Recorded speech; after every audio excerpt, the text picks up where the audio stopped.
नमस्कार मित्रों, JP teaching point में आप सभी का स्वागत है। और आज हम पढ़ेंगे मित्रों अलंकार के बारे में। यहाँ पे हेडिंग है आज का हमारा अलंकार। अलंकार के बारे में विधिवत जानेंगे कि अलंकार होता क्या है। तो पहले मैं बता दूं मित्रों, थोड़ा सा चर्चा कर लेते हैं अलंकार के बारे में कि अलंकार होता क्या है, अलंकार कहते किसे हैं। तो मित्रों अलंकार का अर्थ होता है शोभित करना। अलंकार का अर्थ होता है शोभित करना। इससे काव्य की सौंदर्यता को और निखारा जाता है, बढ़ाया जाता है। जिस प्रकार मित्रों एक स्त्री आभूषण के प्रयोग से अपने सौंदर्य में वृद्धि में और बढ़ोतरी लाती है, सहायक होता है उसका आभूषण, ठीक उसी प्रकार काव्यों की सुंदरता को बढ़ाने के लिए अलंकार का प्रयोग करते हैं। और इसके प्रयोग से जो हमारा रचना है, जो काव्य है, वो अधिक प्रभावशाली और चमत्कारी साबित होता है। और बता दें मित्रों कि भाषा के दो अंग होते हैं। भाषा के कितने अंग होते हैं? भाषा के दो अंग होते हैं, पहला शब्द और दूसरा अर्थ। यानी कह सकते हैं कि काव्य में शब्दों के द्वारा और अर्थों के द्वारा, इस दोनों के माध्यम से भी चमत्कार और सौंदर्यता में वृद्धि हो सकती है। इस दृष्टिकोण से मित्रों जो अलंकार होता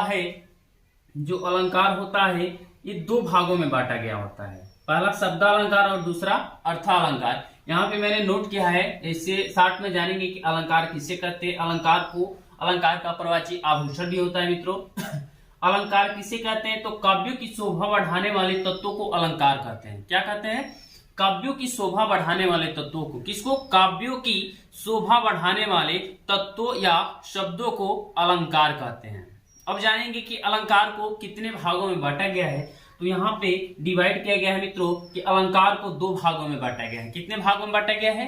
अलंकार को दो भागों में बांटा गया है। पहला क्या है? शब्दालंकार और दूसरा अर्थालंकार। अब हम बता दें कि थोड़ा सा जानेंगे शब्दालंकार के बारे में कि शब्दालंकार यानी ये शब्द के माध्यम से, शब्द के आधार पे इसको पढ़ेंगे और इसको अर्थ के आधार पे पढ़ेंगे। इसमें क्या होता है मित्रों ना, शब्दालंकार में इस शब्दों के द्वारा इसके काव्य में सौंदर्यता में वृद्धि होती है। शब्द के द्वारा इसके काव्य में सौंदर्य वृद्धि होती है, शब्दों के द्वारा होता है और यहाँ पे अर्थों के द्वारा होता है। तो जब इसका अध्ययन करेंगे तो इसके बारे में जानेंगे और विधिवत। तो इन दोनों में सबसे पहले हम शब्दालंकार के बारे में स्टडी करते हैं कि शब्दालंकार होता क्या है और शब्दालंकार किसे कहते हैं। तो मित्रों बता दें जिस काव्य में, जिस रचना में शब्दों के द्वारा उसके सौंदर्य में वृद्धि होती है, सौंदर्य का भाव पैदा होता है, वह आपका शब्दालंकार कहलाता है। क्या कहलाता है? शब्दालंकार। जहां शब्दों के आधार पर कविता में सौंदर्य का भाव पैदा हो। किसके आधार पर मित्रों? शब्दों के आधार पे। जहां शब्दों के आधार पर कविता में सौंदर्य का भाव पैदा हो, वह आपका शब्दालंकार कहलाता है। तो अब जानेंगे मित्रों शब्दालंकार हो गया। अब शब्दालंकार को कितने भागों में बांटा गया है उसके भेद जानेंगे कि शब्दालंकार को हम निम्न भागों में बांटकर पढ़ेंगे और एक एक चीज का एक एक बारी बारी से अध्ययन करेंगे। यहाँ पे देखेंगे कि शब्दालंकार के निम्न भाग है, जैसे कि पहला है अनुप्रास अलंकार, दूसरा है यमक अलंकार, तीसरा श्लेष अलंकार, 4 नंबर वक्रोक्ति अलंकार और विप्सा अलंकार। मित्रों ज्यादातर परीक्षाओं में अनुप्रास, यमक, श्लेष से उठाता है। और देखिए यदि इसमें अर्थालंकार में तो उत्प्रेक्षा, उपमा, रूपक, उससे तो हम विशेष ध्यान देंगे। यहाँ से स्टार्ट करेंगे एक एक चीज को पढ़ना मित्रों की। ये सबसे पहले तो जानेंगे कि अनुप्रास अलंकार क्या होता है। अब जाने शब्द अलंकार के पहले जानेंगे अलंकार। अलंकार जैसे हमारी पूरी बॉडी हो गई, एक हो गया अलंकार। अलंकार के दो हिस्से, दोनों हाथ मान लीजिए कि दो हिस्सा, शब्दालंकार और अर्थालंकार। शब्दालंकार को मित्रों पढ़ना है, शब्द के आधार पे चमत्कार उसमें होता है, सौंदर्य में वृद्धि, और अर्थालंकार में अर्थ के आधार पे होता है। तो हम पहले स्टार्ट करेंगे शब्दालंकार को। और शब्दालंकार की परिभाषा बताए हैं, जहां शब्दों के आधार पर कविता में या काव्य में सौंदर्य की वृद्धि होती है, वह शब्दालंकार होता है। शब्दालंकार को निम्न भागों में बांटा गया है। अब इसको शब्द अलंकार के जो पहला भाग है अनुप्रास अलंकार, इसके बारे में हम अध्ययन करेंगे मित्रों कि अनुप्रास अलंकार किसे कहते हैं। तो हेडिंग दे देंगे अनुप्रास अलंकार। अब थोड़ा सा जान लें कि अनुप्रास अलंकार क्या होता है। तो थोड़ा ये चैप्टर यदि टोटल पर एक वीडियो में तो लंबा हो जाएगा, फिर भी थोड़ा सा जल्दीबाजी करेंगे, आप लोग समझने का प्रयास करेंगे अनुप्रास अलंकार क्या होता है।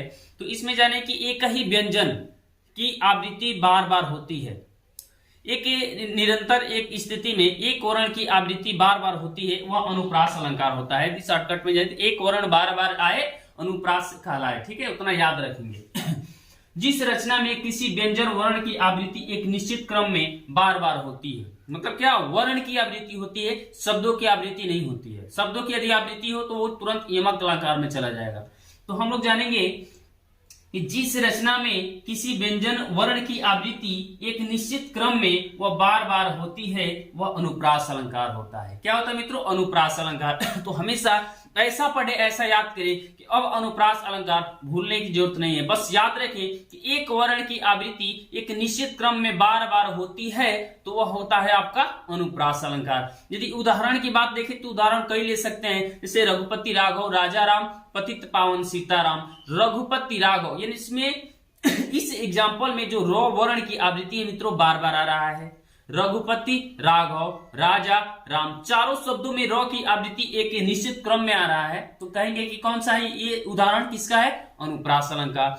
यदि ले लें कि तरुणी तरुजा तट तमाल तरुवर बहिछाए, इसमें ले लेंगे तो इसमें तो की आवृत्ति बार बार हो रही है। यदि एक और ले लें कि चारों चंद की चंचल किरणें खेल रही जलथल में, तो इसमें चौ वर्ण क्या आप मिलाएंगे कि चारों चंद की चंचल किरणें। ठीक है, अब इसको हम लिख करके मित्रों अनुप्रास अलंकार ये जान गए कि जिसमें वर्ण की आवृत्ति क्या होता है, अनुप्रास में वर्ण की आवृत्ति बार बार होती है, वह अनुप्रास अलंकार कहते हैं।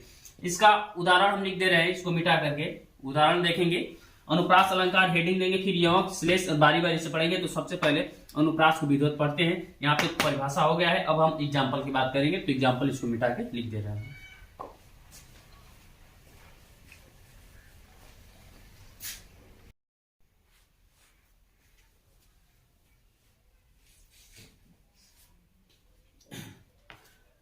मित्रों अनुप्रास अलंकार जो हम लोग पढ़े, अनुप्रास अलंकार देखना था तो अनुप्रास पुनः एक बार अनुप्रास यमक और श्लेष को देखते हैं। अनुप्रास यहाँ पे देख लेते हैं। अनुप्रास अलंकार क्या होता है, तो अभी हम बताएं पुनः कि जिस रचना में किसी व्यंजन वर्ण की आवृत्ति एक निश्चित क्रम में वह बार बार हो अनुप्रास अलंकार कहलाता है।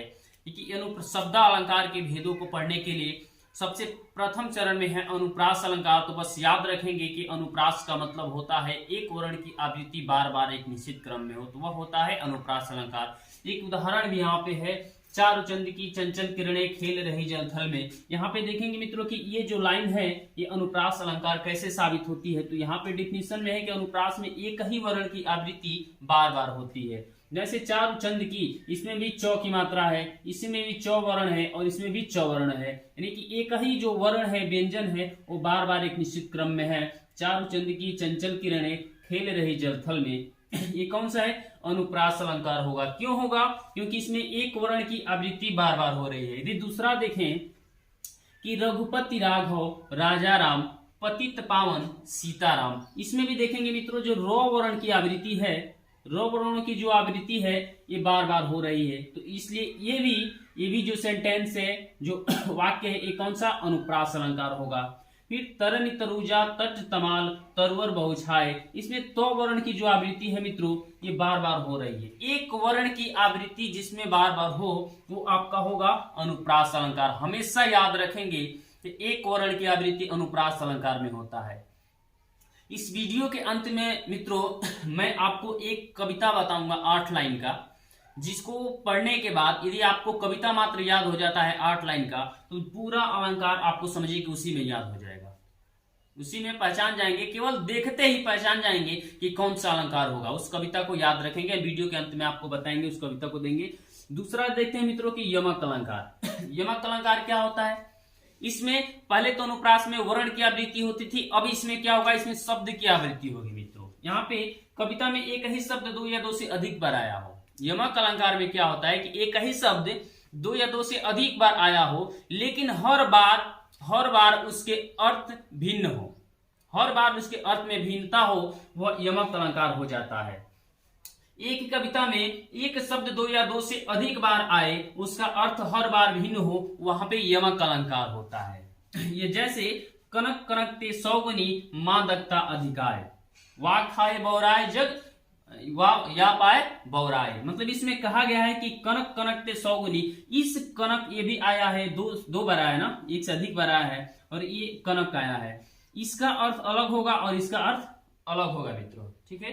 तो जब यहाँ पे कि जब कविता में एक शब्द दो या दो से अधिक बार आए और उसका अर्थ हर बार अलग हो तो वो आपका होता है यमक अलंकार। एक कनक का मतलब हो जाएगा यहाँ पे मित्रों धतूरा और दूसरे कनक का मतलब हो जाएगा सोना।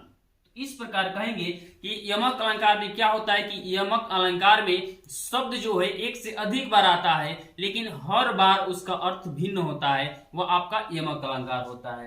जैसे काली घटा का घमंड घटा, यहाँ पे घटा है ना, घटा, काली घटा का मतलब यहाँ पे काला बादल से हो जाएगा मित्रों, यहाँ पे बादल से, यहाँ घटा का मतलब कम होगा। काली घटा का घमंड घटा, नभमंडल तारक वृंद खिले, इसमें भी घटा का अलग अर्थ है और इस घटा का अलग अर्थ है। इसका अर्थ कम होना है और इसका अर्थ होता है बादल। इस प्रकार से यमक अलंकार होगा मित्रों। अब देखेंगे तीसरे चरण में श्लेष अलंकार। श्लेष अलंकार क्या होता है?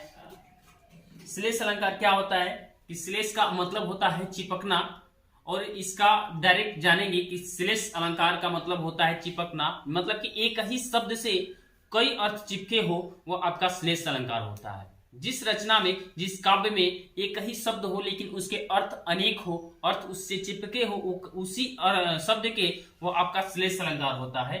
एक शब्द एक ही बार प्रयुक्त होने पर दो अर्थ दे, वह श्लेष अलंकार होता है। जैसे कि रहमन पानी राखिए, बिन पानी सब सुन, पानी गए न उबरे, मोती मानुष चून। मित्रों ये मोती मानुष चून, इन तीनों शब्दों के लिए जो हमारा ये पानी है एक भाव पैदा कर रहा है, सम्मान का भाव पैदा कर रहा है। मोती मानुष चून, यही पानी, और ये चून मतलब आटा के लिए ये पानी, पानी का भाव पैदा कर रहा है। मतलब कि अलग अलग संदर्भ में अलग अलग भिन्न भिन्न भाव पैदा कर रहा है। तो कह सकते हैं कि ये क्या होता है? श्लेष अलंकार होता है। अब हम पढ़ेंगे मित्रों वक्रोक्ति अलंकार, अगला देखेंगे, और इसके बाद से विप्सा अलंकार, और इस प्रकार से शब्दालंकार समाप्त हो जाएगा। तो वक्रोक्ति अलंकार देखते हैं कि वक्रोक्ति अलंकार क्या होता है। जो अंतिम चौथा और पांचवा अंतिम होगा शब्दालंकार का, तो यहाँ पे देखेंगे वक्रोक्ति अलंकार क्या होता है। चौथा, वक्रोक्ति अलंकार का मतलब हो जाता है मित्रों कि जैसे कि मैं कहना कुछ और चाहता हूं और आप समझना कुछ और चाहते हैं। मैं अपने हिसाब से कहूं कुछ और भाषा कि आप उसी को समझे और आप उसको न समझकर अपने भाषा में दूसरा अर्थ समझ लें, वह होता है वक्रोक्ति अलंकार। मतलब कि जहां बात किसी और एक आशय से कही जाए, बात कहने का आशय कुछ और हो और समझने वाला उसका मतलब कुछ और समझ ले, वह होता है वक्रोक्ति अलंकार। जहां बात किसी एक आशय से कही जाए और सुनने वाला उससे भिन्न दूसरा अर्थ लगा दे, वह अक्रोक्ति अलंकार होता है।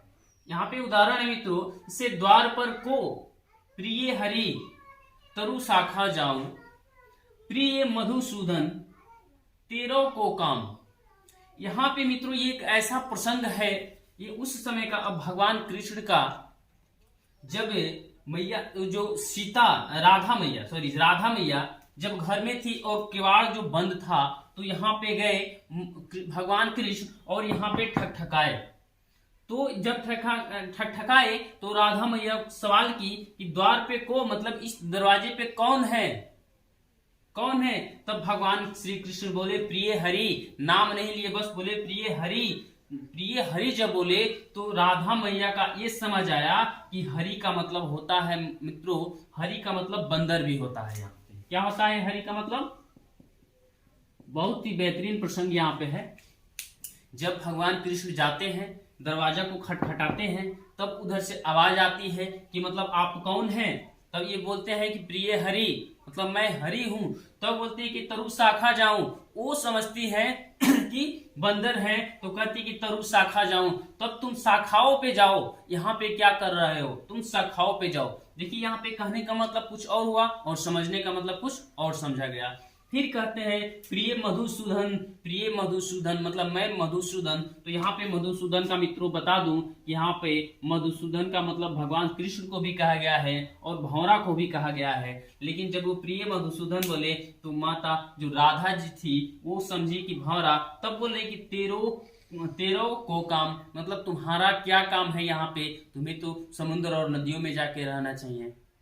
तो वक्रोक्ति अलंकार का मतलब यही हो गया मित्रों, जैसे मैं कहूं कुछ और आप समझे कुछ और, मैं आशय लेकर दूसरा कहूं और आप उसका आशय दूसरा समझे, ठीक इसी प्रसंग की भांति, तो वह होता है आपका वक्रोक्ति अलंकार। अब देखेंगे अंतिम है मित्रों शब्दालंकार का अंतिम, ये विप्सा अलंकार। विवक्षा अलंकार क्या होता है, तो यहाँ पे जानेंगे विवक्षा अलंकार क्या होता है। जब अत्यंत आदर के साथ एक ही शब्द की पुनरुक्ति हो, जब अत्यंत आदर के साथ एक ही शब्द की अनेक बार आए, पुनरुक्ति आवृत्ति हो, तो वहां विवक्षा अलंकार होता है। जहाँ पे हाँ हाँ इन्हें रोकन को टोक न लगाओ तुम, हाँ हाँ इन्हें रोकन को टोक न लगाओ तुम। यहाँ पे हाँ की क्या मित्रों, यहाँ पे हाँ की पुनरुक्ति हुई है, और हाँ की पुनरुक्ति होने के कारण यहाँ आवेग व्यक्त हो रहा है। किसका? गोपियों का। जो हाँ है यहाँ हाँ की पुनरुक्ति हुई है, और इसमें गोपियों के द्वारा जो आवेग पैदा हो रहा है, आवेग हो रहा है, और इस प्रकार से जो विवक्षा अलंकार होता है, बस इतना ही जानेंगे। विवक्षा अलंकार में थोड़ा सा कि एक शब्द की अनेक बार आवृत्ति हो, वह विवक्षा अलंकार और अत्यंत आदर के साथ होता है। हाँ हाँ इन्हें रोकन को टोक न लगाओ तुम, यहाँ पे हाँ की पुनरुक्ति हुई है, और यहाँ गोपियों के आवेग का प्रसंग उत्पन्न हो रहा है। इस प्रकार से हमारा मित्रों शब्द अलंकार के जो 5 भाग थे, फिलहाल में 5 भाग हम लोग समाप्त कर लिए। अब देखेंगे कि अर्थालंकार क्या होता है। यहाँ पे तो शब्दों के माध्यम से हम रचना और काव्य में चमत्कार को देखे, अब देखेंगे कि अर्थ के माध्यम से क्या होता है, अर्थालंकार क्या होता है, अर्थालंकार के भेद कितने होते हैं, इसी वीडियो में देखेंगे अगले चैप्टर में। शब्दालंकार तो पढ़ चुके मित्रों, अब अर्थालंकार जो था अलंकार के 2 भाग पढ़े थे, शब्दालंकार और अर्थालंकार। शब्दालंकार हम लोग पढ़ चुके, अब पढ़ना है अर्थालंकार कि अर्थालंकार क्या होता है। तो हम लोग उसमें भी चर्चा किए थे कि अर्थालंकार क्या होता है। तो अर्थालंकार में जो काव्यों में जो चमत्कार होता है, जो सुंदरता बढ़ती है, अर्थालंकार में अर्थों के माध्यम से बढ़ता है। अर्थों के आधार पे अर्थालंकार को देखेंगे, तो यहाँ पे देख लिया, आप नोट कर लेंगे, जहां अर्थों के आधार पे, अर्थ के आधार पर कविता में सौंदर्य का भाव पैदा हो, वह अर्थालंकार होता है। क्या होता है? अर्थालंकार मतलब जहां पे अर्थ के आधार पर काव्य में या कविता में सौंदर्य की वृद्धि होती है, वह होता है आपका अर्थालंकार। अब जानेंगे मित्रों अर्थालंकार के भाग कितने हैं। तो अर्थालंकार के भाग यहाँ पे निम्न है जो लिखे गए हैं। पहला उपमा अलंकार, रूपक अलंकार, उत्प्रेक्षालंकार, अतिशयोक्ति अलंकार, मानवीकरण अलंकार, विरोधाभास अलंकार, संदेह अलंकार, भ्रांतिमान अलंकार और उपमा अलंकार। इस प्रकार से अर्थालंकार के भेद हो गए। अब हम अर्थालंकार के जो भेद हैं तो बारी बारी से अध्ययन करेंगे कि अर्थालंकार में सबसे पहला क्या है? उपमा अलंकार। अब हम जानेंगे मित्रों कि उपमा अलंकार को कैसे पहचानेंगे कि यह कविता उपमा अलंकार का हिस्सा है। उपमा अलंकार, तो उपमा अलंकार में क्या होता है मित्रों कि उपमा अलंकार में एक ट्रिक जानेंगे कि योजक चिन्ह, पहले जानेंगे कि योजक चिन्ह क्या होता है। तो ये जो होता है योजक चिन्ह होता है मित्रों, और इसको याद रखेंगे कि पहचानने का, इसको 60 ट्रिक याद रखेंगे उपमा अलंकार का, कि जब पंक्ति में योजक चिन्ह हो, क्या हो? योजक चिन्ह, और योजक चिन्ह के साथ जुड़ा हुआ हो सा, सी, से, सरिस, ये यदि वर्ड जुड़े हैं, ये जो जुड़े हैं इसके साथ, तो वो तुरंत जानेंगे कि कौन सा है ये उपमा अलंकार है। ठीक है मित्रों, सा, सी, से, सरिस आए, वह जैसे उपमा अलंकार होता है। जैसे उदाहरण देखेंगे, मुख चंद्रमा सा, यहाँ पे योजक चिन्ह है, और योजक चिन्ह के बाद क्या है मित्रों? सा यहाँ पे पकड़ा गया। तो योजक चिन्ह के बाद या तो सा आ सकता है, या सी आ सकता है, से आ सकता है, सरिस आ सकता है।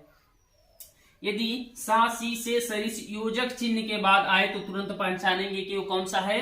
उपमा अलंकार है मित्रों। ठीक है, तो उपमा अलंकार कभी नहीं भूलेंगे, बस योजक चिन्ह को याद रखेंगे कि हर एक उपमा अलंकार में योजक चिन्ह रहता है, और योजक चिन्ह के साथ सा, सी, से, सरिस आदि जो शब्द हैं ये जुड़े रहते हैं। ठीक है, उपमा अलंकार ऐसे। मुख चंद्रमा सा सुंदर, कर कमल सा कोमल है। यहाँ पे भी देखिए एक जो योजक चिन्ह है, इसके बाद से सा यहाँ पे लगा है, यहाँ पे भी लगा है। मुख चंद्रमा सा सुंदर है, जो इनका मुख है वो चंद्रमा से तुलना किया गया है। ठीक है, तुलना किया गया इस प्रकार से पहला। और दूसरा देखेंगे यहाँ पे रूपक अलंकार। रूपक अलंकार क्या होता है? तो इसमें कह सकते हैं कि इसमें भी योजक चिन्ह लगा रहता है, योजक चिन्ह लगा रहता है, लेकिन इसमें सा, सी, से नहीं रहता है। यदि मुख्य तौर पे कहे तो यहाँ पे गुणों की समानता के कारण दो वस्तुओं या प्राणियों में समानता दिखाया जाता है। ऐसा लगता है उस दोनों चीज को देखने पे कि इन दोनों का गुण जो है एक समान है, तो उन दोनों वस्तुओं या प्राणियों में एक समानता का भाव पैदा होता है,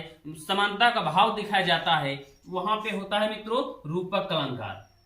जैसे कि यदि उदाहरण में देखें कि चरण कमल बंदो हरिराई, जो मित्रों ये चरण है भगवान का, जो ये चरण है किससे तुलना है, कमल, कमल जो चरण है किसका, कमल के समान है, बंदो हरिराई, चरण कमल बंदो हरिराई, मतलब कि भगवान का जो चरण है वो कमल के हुबहू है, कमल से तुलना किया गया था। कह सकते हैं कि भगवान के चरणों पर कमल का आरोप लगाया गया है, भगवान के चरणों पर कमल का आरोप लगाया गया है कि इनका चरण कमल जैसा है। तो इस प्रकार से ये हमारा हो गया रूपक अलंकार। उपमा में याद करेंगे कि सा से सी रहता है, इसमें सा से सी नहीं रहता, योजक चिन्ह रहता है, और इसमें समानता दिखाया जाता है किसी वस्तु या किसी प्राणी का दूसरी वस्तु या प्राणी से। इस प्रकार आपका अर्थालंकार का दो, उपमा अलंकार, रूपक अलंकार, ये समाप्त हुआ, ये समाप्त हुआ। अब जानेंगे उत्प्रेक्षालंकार क्या होता है मित्रों।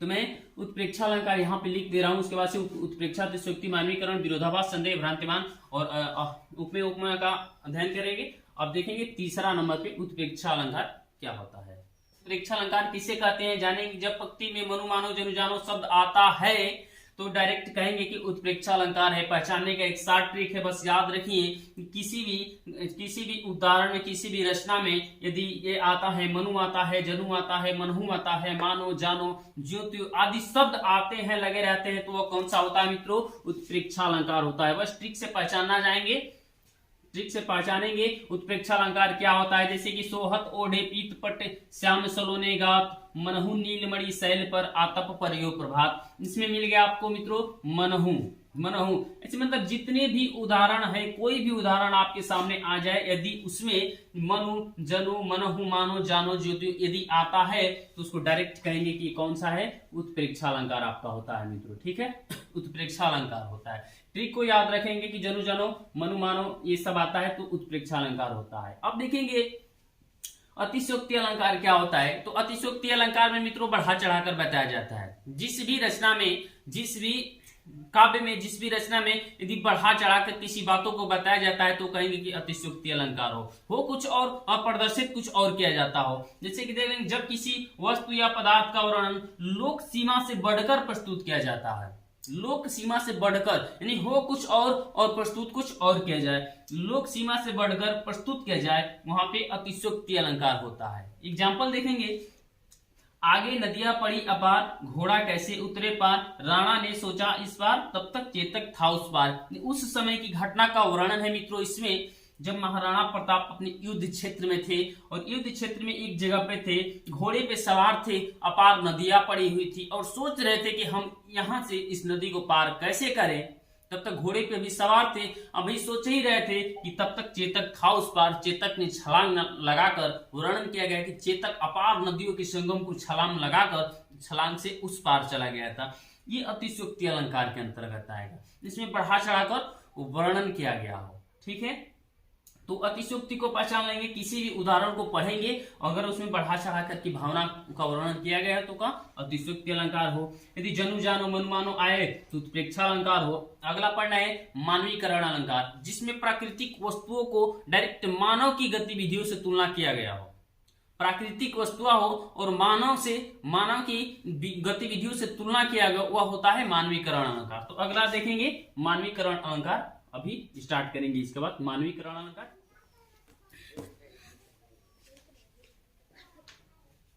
मित्रों अर्थ अलंकार का पांचवा भाग मानवीकरण अलंकार, फिर संदेह अलंकार, फिर भ्रांतिमान अलंकार और एक और बच गया है विरोधाभास अलंकार। तो पहले इसको देख लिए कि मानवीकरण अलंकार क्या होता है। तो हम अभी बताए हैं कि जब प्राकृतिक चीजों का मानव से तुलना किया जाए वो मानवीकरण अलंकार होता है। जब प्राकृतिक चीजों में मानवीय भावनाओं के होने का वर्णन हो, किसके मित्रों, मानवीय भावनाओं के होने का वर्णन हो, वह मानवीकरण अलंकार कहलाता है। जैसे यदि उदाहरण में हम देखें कि फूल हंसे कलिया मुस्काई, फूल हंसे, यहाँ पे ये प्राकृतिक चीजें हैं मित्रों, फूल और कलिया। फूल और कलिया ये दोनों क्या है, प्राकृतिक चीजें है, लेकिन इसको किससे इसको क्या बताया गया है, इसको मानव से जोड़ा गया है। फूल हंसे, क्या कभी फूल हंस सकता है, नहीं ना, लेकिन फिर भी यहाँ फूल हंसे कलिया मुस्काई, मतलब जो फूल होती है, फूल का बताया गया कि फूल हंस रहा है और कलियां मुस्कुरा रही है। मतलब ये क्या होता है, ये मानव, ये प्राकृतिक चीज है और प्राकृतिक चीज को मानव से तुलना किया गया है, मानव की गतिविधियों से तुलना किया गया है। तो कह सकते हैं कि यहाँ पे मानवीकरण अलंकार होता है। जब किसी भी उदाहरण में ईश्वरीय चीजों को मानवीकरण से जोड़ा जाए, ईश्वरीय चीजों को मानवीकरण से जोड़ा जाए, किसी प्राकृतिक चीज को मानवीकरण से जोड़ा जाए, तो वो आपका होता है मानवीकरण अलंकार। यहाँ पे एग्जाम्पल भी आप देखिए, फूल हंसे कलियां मुस्काई। फूल कभी हंस नहीं सकते और कलियां मुस्कुरा नहीं सकती, लेकिन तुलना किया गया है मानव से, तो इसको कह सकते हैं कि यह मानवीकरण अलंकार होगा। अगला देखेंगे मित्रों, संदेह अलंकार। संदेह शब्द से ही पता चल जा रहा है कि इसमें क्या होगा, संदेह होगा, संदेह पैदा होगा इसमें कि मतलब क्या है और क्या नहीं है। इसमें सर्च करना, बहुत निश्चय करना एक संशय बन जाता है मित्रों। तो संदेह अलंकार में कह सकते हैं कि जहां किसी वस्तु को देखकर संशय बना रहे, निश्चय न हो कि वहां पे है क्या आखिर, वह आपका संदेह अलंकार में आ जाता है। संदेह पैदा करना ही संदेह अलंकार है। बस शब्दों के इशारे हम समझ सकते हैं। जैसे कि यदि उदाहरण दे कि सारी बीचे नारी है, एक द्रौपदी की कहानी, द्रौपदी का है, यदि चित्रण किया जाए तो मिलेगा उसमें। इसमें एग्जाम्पल है कि सारी बीचे नारी है कि नारी बीचे सारी है, कि सारी ही की नारी है कि नारी ही की सारी है। इसमें एक संदेह पैदा हो जा रहा है। जब वहां पे दुर्योधन दुशासन और जब वहां पे क्रीड़ा में अपने हार जाते हैं, तो द्रौपदी के साथ ये जो घटना घटती है, तो उसको वस्त्रों को खींचते हैं तो उनको समझ में नहीं आता है कि वस्त्र इसके अंदर समाहित है, वस्त्र इसके अंदर समाहित है कि खुद ही एक प्रकार के वस्त्र है। इस प्रकार एक संदेह पैदा करता था, इसलिए इसको कह सकते हैं यह एक प्रकार का संदेह अलंकार है। जब किसी भी उदाहरण में, किसी भी रचना में ऐसी भावना प्रकट हो, संदेह हो, संशय पैदा हो, तो कहेंगे कि वह संदेह अलंकार होता है। अब देखेंगे भ्रांतिमान अलंकार क्या होता है मित्रों। भ्रांतिमान अलंकार किसे कहते हैं। अगला, इसके बाद से एक ही बच गया है भ्रांतिमान विरोधाभास अलंकार। इस प्रकार से हम लोग धीरे धीरे सभी समाप्त करके भ्रांतिमान अलंकार देखेंगे कि जब भ्रमवश किसी एक चीज को देखकर मित्रों, किसी एक चीज को देखकर उसके समान किसी अन्य वस्तु का भ्रम पैदा हो, तब वह भ्रांतिमान अलंकार होता है। जैसे कि हमें वो है कुछ और, लेकिन हम देख रहे हैं तो हमें नजर कुछ और हो रहा है। मतलब वहां पे भ्रांतिमान, मतलब हम भ्रम में पड़ जा रहे हैं कि वो है क्या। जा रहा है उड़ता हुआ बादल, हम समझ रहे हैं कि वो मोर जा रहा है, कुछ भी जा रहा है, मतलब हो कुछ और हमें कुछ और मतलब हम और कुछ भावते हैं। एग्जाम्पल यहाँ पे देखें कि जब भ्रमवश किसी एक चीज को देखकर उसके समान किसी अन्य वस्तु का भ्रम हो, तब वहां पे भ्रांतिमान अलंकार होता है। उदाहरण से समझेंगे इसको मित्रों कि वृंदावन बिहरत फिरे, राधानंद किशोर, नीरद यामिनी जानी, संग डोले बोले मोर। मतलब कि जब वृंदावन में मित्रों राधा और कृष्ण विचरण करते हैं, घूमते फिरते हैं, तब मोर को समझ में आता है कि यह क्या है, यह बादल है और ये विचरण कर रहा है, और इन्हीं के साथ साथ मोर बोलते हैं और इनके साथ साथ चलते हैं, कर सकते हैं। तो यहाँ पे भ्रांतिमान, मोर को एक भ्रांतिमान पैदा हो गया है। यहाँ पे भी हो गया कि क्या ये राधा कृष्ण है या बादल है, नीरद है। तो इस प्रकार से मित्रों हमारा भ्रांतिमान समाप्त हुआ, संदेह समाप्त हुआ, मानवीकरण समाप्त। मैं अच्छा, ये मानवीकरण को आप लोग भूल नहीं पाएंगे, कोई भी मतलब उदाहरण और ट्रिक के साथ देखते रहिए।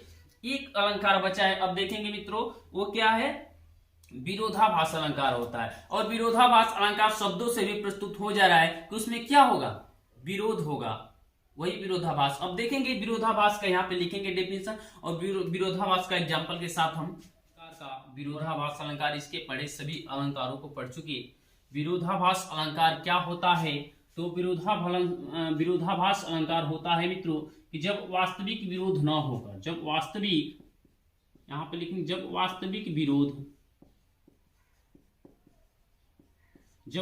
विरोध न होकर विरोध का आभास हो, विरोध का जब वास्तविक विरोध न होकर विरोध का केवल आभास पैदा हो, विरोध का आभास मात्र हो, वहां पे क्या विरोधाभास अलंकार होता है। क्या होता है मित्रों, कह सकते हैं कि विरोधाभास, जब वास्तविक विरोध न होकर केवल विरोध का आभास पैदा हो, वहां पे विरोधाभास अलंकार होता है। उदाहरण देखेंगे यहाँ पे, अंतिम है हमारा विरोधाभास। इसके बाद से मित्रों एक कविता बताएंगे जिसमें सब कुछ क्लियर हो जाएगा। इसका यदि एक उदाहरण देखें तो, या अनुरागी चित्त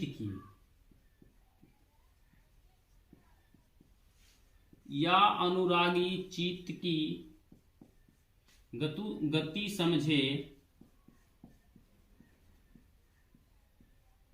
गति समझे नहीं कोई।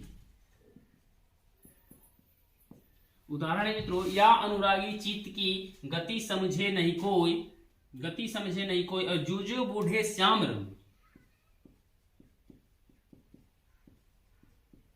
जो बूढ़े श्याम रंग क्यों उज्जवल होय। यहाँ पे विरोधाभास अलंकार पढ़ रहे हैं मित्रों। विरोधाभास अलंकार में बता दें कि जब वास्तविक विरोध न होकर विरोध का केवल आभास पैदा हो, वहां पे आपका विरोधाभास अलंकार होता है। उदाहरण देखें कि, या अनुरागी चित्त की गति समझे नहीं कोई, जो बूढ़े श्याम रंग त्यों उज्जवल होई। इसमें वास्तविक विरोध न होकर के एक आभास पैदा हो जा रहा है मित्रों, ठीक है, एक आभास पैदा हो रहा है। इसमें कह सकते हैं कि काले रंग में डूबने से उज्जवल का विरोध किया गया है। इसमें देखेंगे, या अनुरागी चित्त की गति समझे नहीं कोई, जो बूढ़े श्याम रंग त्यों उज्जवल होई। इसमें काले रंग में डूबने से उज्जवल होने का विरोध किया गया है। परंतु जैसे जैसे इस सेंटेंस में जैसे भगवान कृष्ण के प्रति अनुराग पैदा होता है, वैसे वैसे सात्विक भाव भरता है मित्रों, भक्तों में सात्विक भाव भरता है। तो कह सकते हैं कि यह एक प्रकार का विरोधाभास अलंकार है। विरोधाभास अलंकार क्या है, तो हम लोग जानते हैं कि जिसमें वास्तविक विरोध न होकर एक विरोध का आशय प्रकट हो। इस उदाहरण से समझे। इस प्रकार से हमारा टोटल अलंकार मित्रों समाप्त हुआ।